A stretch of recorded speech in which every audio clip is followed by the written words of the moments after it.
বিক্ষোভ, অবরোধ, ঘেরাও। শনিবার সকাল থেকেই অগ্নিগর্ভ হুগলির ধনেখালি কাজী নাসিরউদ্দিন নামে এক তৃণমূল কর্মীর মৃত্যুর ঘটনাকে ঘিরেই উত্তপ্ত হয়ে ওঠে গোটা এলাকা। ঘটনার সূত্রপাত শুক্রবার রাতে। তৃণমূলের অভিযোগ, শুক্রবার রাতে নিজের একটি গাড়ি নিয়ে ফিরছিলেন কাজী নাসিরউদ্দিন। রাস্তায় গাড়ি বাজেয়াপ্ত করা নিয়ে পুলিশের সঙ্গে তার বচসা বাধে বলে অভিযোগ। তারপরই তাকে গ্রেফতার করে থানায় নিয়ে যাওয়া হয় বলে অভিযোগ। তৃণমূল সমর্থকদের অভিযোগ, ধনেখালি থানার লকআপে নিয়ে গিয়ে মারধর করা হয় নাসিরউদ্দিনকে। ধনেখালি গ্রামীণ হাসপাতালে নিয়ে গেলে চিকিৎসকেরা তাকে মৃত বলে ঘোষণা করেন।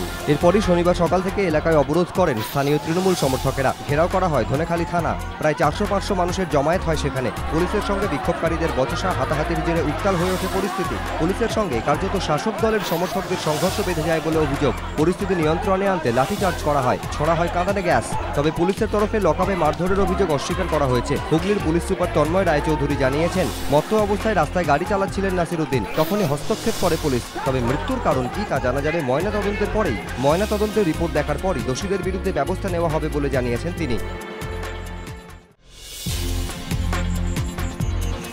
শুক্রবার ছিল কালিম্পংয়ে মাঘ মেলা শেষ দিন, ফলে ভিড়ও হয় যথেষ্ট। মেলা দেখে কালিম্পং থেকে একটি গাড়িতে করে মাল্লিতে ফিরছিলেন স্থানীয় কয়েকজন বাসিন্দা। ঘড়ির কাঁটায় তখন রাত 10:30। বাদরধীর এলাকার কাছে হঠাৎই নিয়ন্ত্রণ হারিয়ে তিস্তা নদীতে পড়ে যায় গাড়িটি। স্থানীয় বাসিন্দারা জানান, কয়েক মিনিটের মধ্যে গাড়িটি তলিয়ে যায়। উদ্ধার কাজে নামেন স্থানীয় বাসিন্দারাই। নদী থেকে একে একে উদ্ধার করা হয় দেহ। আহতদের ভর্তি করা হয়েছে স্থানীয় হাসপাতালে।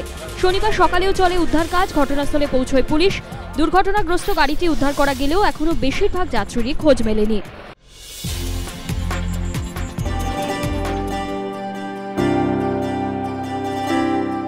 শীত কার্যত উধাও, তবু শহরের শরীরে এখনো উৎসবের আমেজ। আর সেই আমেজ মেখেই শহরকে সাজাতে শনিবারের সকালে রাস্তায় স্কুল পড়ুয়ারা। Kolkata museum of modern art বা কেমোমা ও Indian chamber of commerce Calcutta ফাউন্ডেশনের উদ্যোগেই এই অভিনব কর্মশালা। রঙের প্রলেপে তুলির আঁচড়ে রঙিন স্থানীয় পুরসভা স্কুলের দেওয়াল।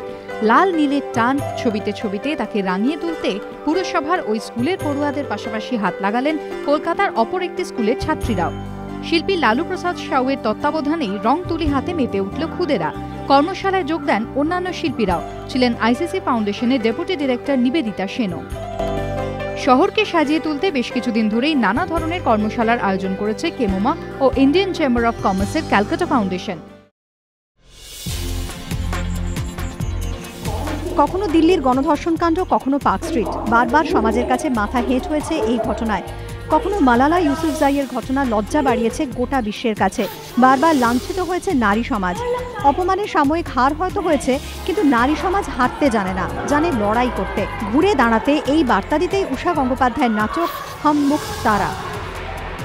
আগামী 23শে জানুয়ারি এই নাটকটি প্রথম মঞ্চস্থ হবে। পাকিস্তানের মদিহা গওহর, বাংলাদেশের জারা জাকির, অসমের শাশ্বতী ঘোষদের মতো নাট্যকর্মীদের ওই দিন আসার কথা। নিজের নিজের জগতে উজ্জ্বল মহিলাদের সেদিন সংবর্ধনা দেওয়ার কথাও ভেবেছেন উষা। উষা গঙ্গোপাধ্যায়ের নেতৃত্বে এখন শেষ মুহূর্তের প্রস্তুতিতে ব্যস্ত রঙ্গকর্মীর কলাকুশলীরা।